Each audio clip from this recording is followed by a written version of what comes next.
Good afternoon, everyone.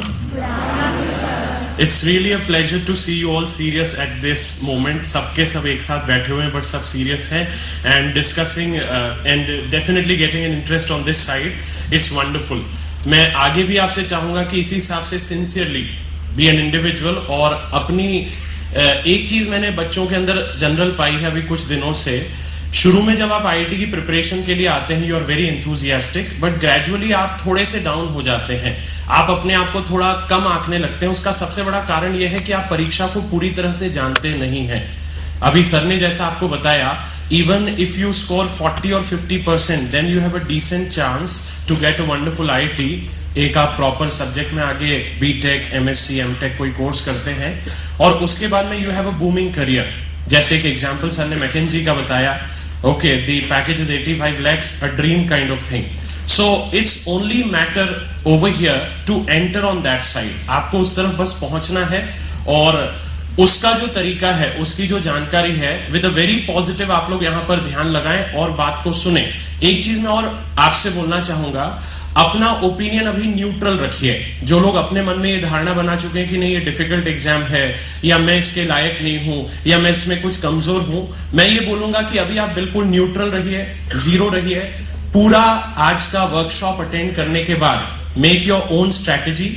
मेरे अंदर क्या कैपेबिलिटीज हैं. सर ने एक बहुत अच्छी बात बताई यील्डिंग रेशियो के बारे में. You all might be aware of this. आप कई बार पेपर देते हैं, कई बार पूछने आते हैं, हम जितना करते हैं हमको उतना स्कोर नहीं आता, बट एटलीस्ट जज कि आप कितना पेपर करते हैं और आपको कितना आता है, so that you can also set कि मैं अगर इस पर्टिकुलर रैंक के साथ जाना चाहता हूं, अभी आपने टेबल्स वगैरह स्टडी करी, मैं इस पर्टिकुलर रैंक के लिए फाइट कर रहा हूं, मुझे ये वाली ब्रांच चाहिए, ये पर्टिकुलर इंस्टीट्यूट चाहिए, तो उस हिसाब से make an aim, identify yourself, अपने स्ट्रॉन्ग पॉइंट्स आपके जो हैं और जो भी आपकी शॉर्ट कमिंग्स हैं उनको पहचानिए और उस हिसाब से पूरी तरह स्ट्रेटेजाइज करिए अपने आप को फॉर योर बिग रेस.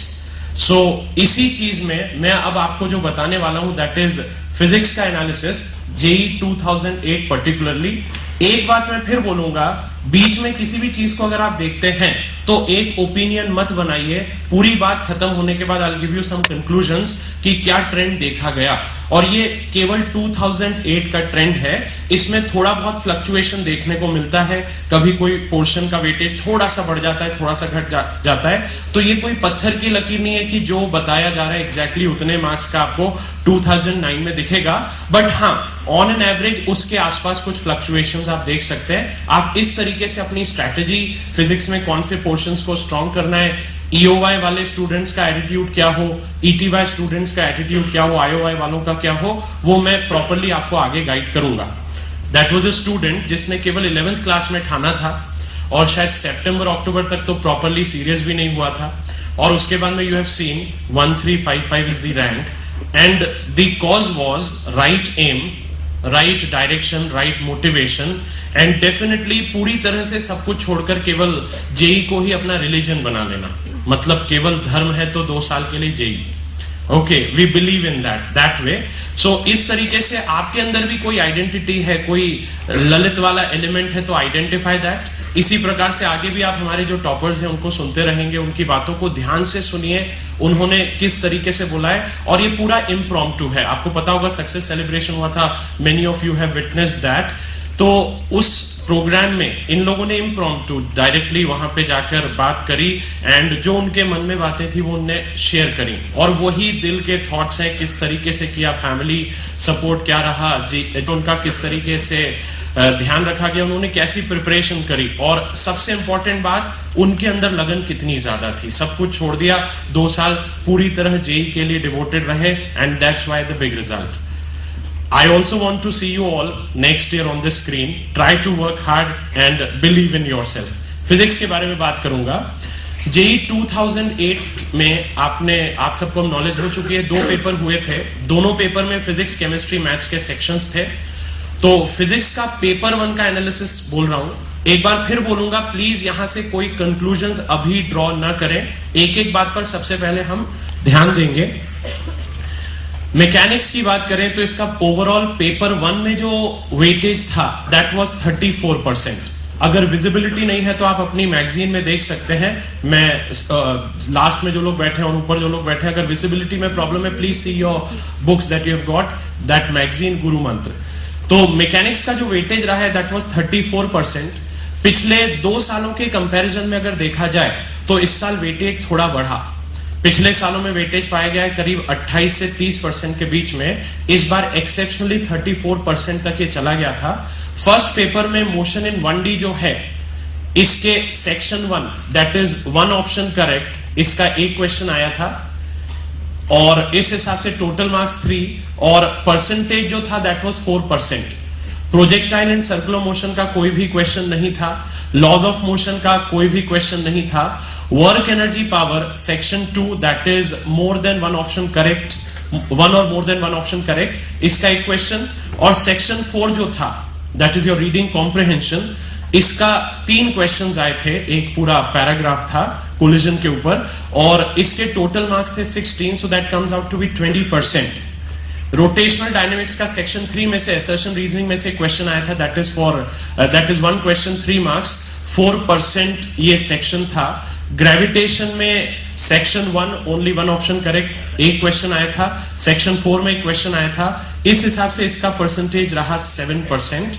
इन सबको अगर हम सम टोटल कर लें, ये मैकेनिक्स के सब सेक्शंस हैं, तो 34% का वेटेज था फर्स्ट पेपर में।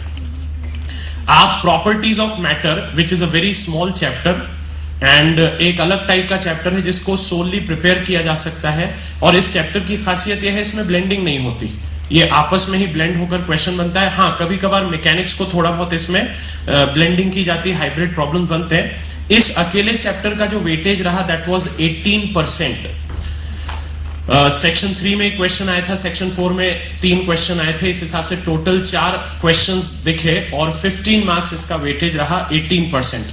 वेव्स एसएचएम, इस फर्स्ट पेपर में इसका कोई वेटेज नहीं था। हीट एंड थर्मोडायनामिक्स 4%, एक सेक्शन 1 में से, और इस हिसाब से 4%। इलेक्ट्रिसिटी एंड मैग्नेटिज्म, अब ये भी एक बड़ी यूनिट है, इसमें कई सारे चैप्टर्स हैं। ओवरऑल वेटेज था 12% का। इलेक्ट्रोस्टैटिक्स में से एक भी क्वेश्चन नहीं आया, 0%। करंट इलेक्ट्रिसिटी में से सेक्शन 1 एक क्वेश्चन, सेक्शन 3 एक क्वेश्चन, और इसका वेटेज रहा 7%। Magnetic effects of current 5%। Electromagnetic induction and AC कोई भी क्वेश्चन नहीं दिखा, 0%। ओवरऑल इलेक्ट्रिसिटी एंड मैग्नेटिज्म 12% का weightage in the first paper. Please don't make wrong conclusions. Modern physics को अगर हम देखें तो इसका वेटेज रहा overall 23% in the first paper. Optics का रहा 9%। सेक्शन 1 में एक क्वेश्चन, सेक्शन 2 में मोर देन 1 करेक्ट में एक क्वेश्चन, और इस हिसाब से 2 क्वेश्चन टोटल एंड 9% का वेटेज। पहले पेपर में से हम अगर कुछ रॉन्ग कंक्लूजन निकालना चाहें तो ये निकाल सकते हैं कि शायद लॉज ऑफ मोशन पढ़ने की जरूरत नहीं है, सर्कुलर मोशन पर ध्यान नहीं दिया जाए, वर्क एनर्जी पावर शायद सबसे इंपॉर्टेंट चैप्टर होता है मैकेनिक्स का, ठीक है, ग्रेविटेशन को भी देख लेंगे, बाकी आप 2-3 चैप्टर चाहो तो छोड़ दो। या इलेक्ट्रिसिटी में से अगर आप बोले तो electrostatics is of no value, न जाने हम इतना टाइम क्यों देते हैं इस चैप्टर को पढ़ने में, ओके। और उसी हिसाब से we can make conclusion for EMI and AC 0%। But ये केवल पेपर 1 की बात है।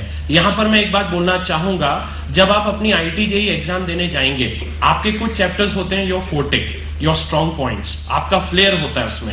आप पेपर में सबसे पहले उसके क्वेश्चन ढूंढते हैं कि कहीं से मुझे मिल जाए और मैं सबसे पहले इनको करके कॉन्फिडेंस गेन करूं।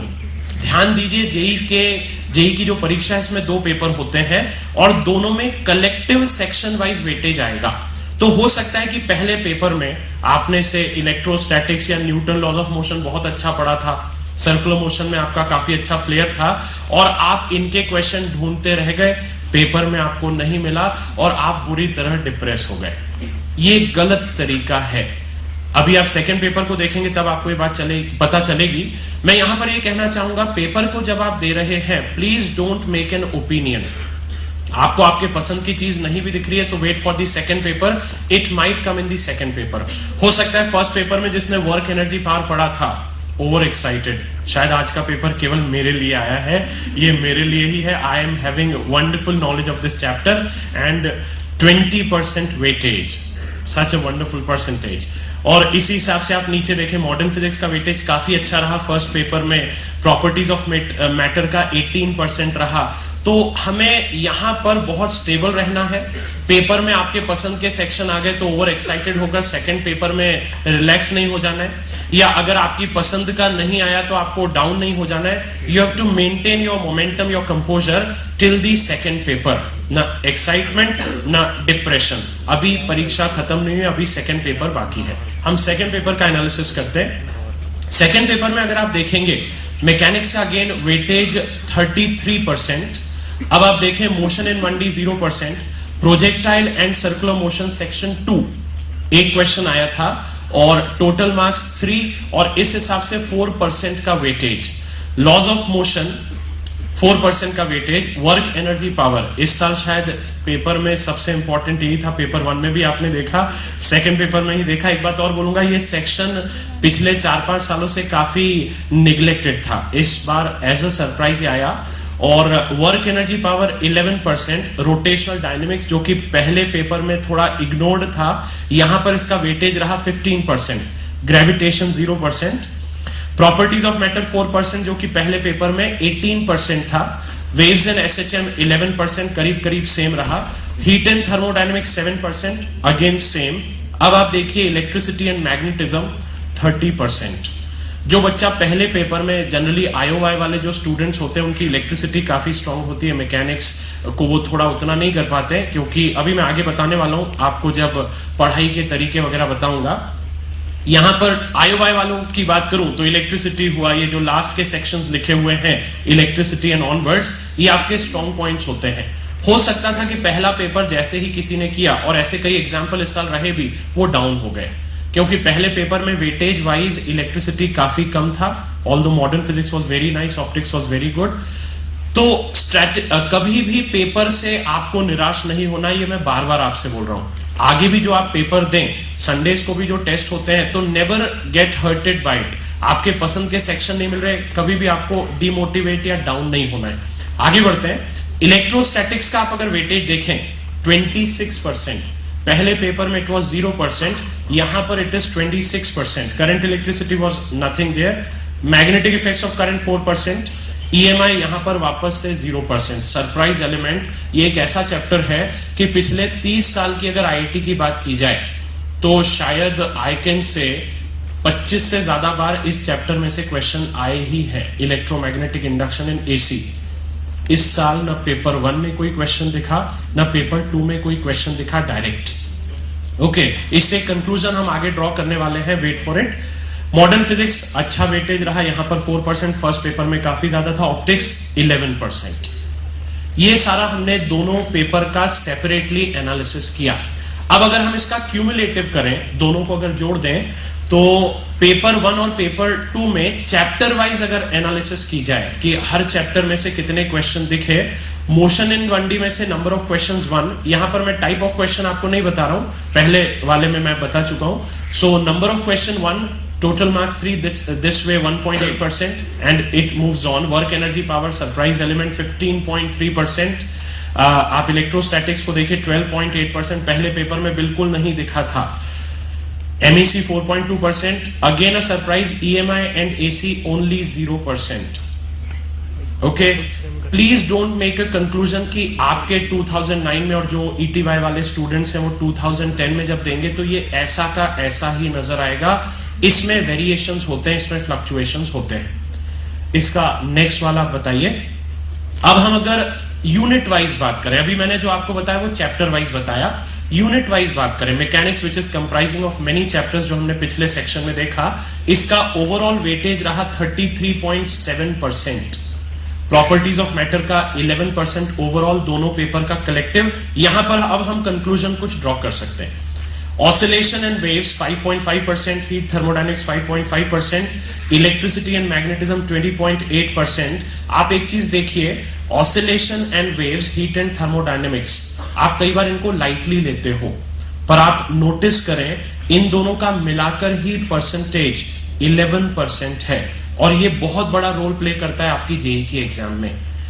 आगे बढ़ते हैं। मॉडर्न फिजिक्स 13.4%, एक बार वापस वहीं आ रहे हैं, ऑप्टिक्स पर 9.8%, टोटल 100% हुआ। यहां पर आप जब घर पर करेंगे, कई बच्चे जोड़कर देखते हैं, आपको 100% नहीं मिलेगा, क्योंकि हमने सेकंड डेसिमल प्लेस पे राउंडिंग करी थी, तो आपको पूरा नहीं मिलेगा। तो इस तरीके की चीज का एनालिसिस ना करें, है ना। नहीं, कई बच्चे बड़े क्रिटिकल होते हैं कि ये तो गलत दी है इंफॉर्मेशन, ये तो 99.7% ही हो रहा है, बाकी 3.3% कहां गया। So it's not like that. I think यहां से हम एक कंक्लूजन ड्रॉ करते हैं कि mechanics has a very good weightage. Electricity and magnetism अगर देखा जाए तो सेकेंड लेवल पर है। अक्सर ये पाया गया कि मैकेनिक्स अंडर 30 रहता है, 25 to 30%, कभी भी 25% से कम नहीं देखा गया। रेयरली 30% को क्रॉस करता है, जैसा इस साल किया। इलेक्ट्रिसिटी इस बार कंपेरेटिवली पिछले सालों से डाउन हुआ है 20.8%। मॉडर्न फिजिक्स भी हल्का सा डाउन हुआ है, ये 15% के आसपास रहता है। ऑप्टिक्स का भी हल्का सा डाउन रहा, क्योंकि मैकेनिक्स ने इस बार एक बड़ा शेयर लिया। हीट एंड थर्मोडायनेमिक्स और ऑसिलेशन वेव्स करीब करीब वही रहे। इस बार प्रॉपर्टीज ऑफ मैटर भी 10% को क्रॉस कर गया। जनरली ये 8 to 10% के बीच में रहता है। So this way we can make a conclusion कि ओवरऑल डिस्ट्रीब्यूशन कैसा होगा। इसी चीज को अगर हम एक पाई के थ्रू देखें, okay, consider a big cake, IIT का फिजिक्स पेपर 1 and 2 कलेक्टिवली, तो जो लॉयन शेयर जाता है that is for mechanics 33.7%, the biggest share, you can see that. उसके बाद में electricity and magnetism 20.8%, modern physics 13.4%, 9.8% optics रहा, GPM 11%, oscillation waves, heat and thermodynamics दोनों सेपरेटली 5.5% ईच। बार ग्राफ में भी अगर इसी चीज को देखें, ये वही चीज बार बार आपको बता रहा हूं just to make a right impression. 33.7% the longest of them all, mechanics, और इलेक्ट्रिसिटी मैग्नेटिज्म सेकेंड लेवल पर 20.8%, modern physics then 13.4%, GPM 11, optics 9.8 और oscillation waves, heat and thermodynamics दोनों के दोनों 5.5%। क्या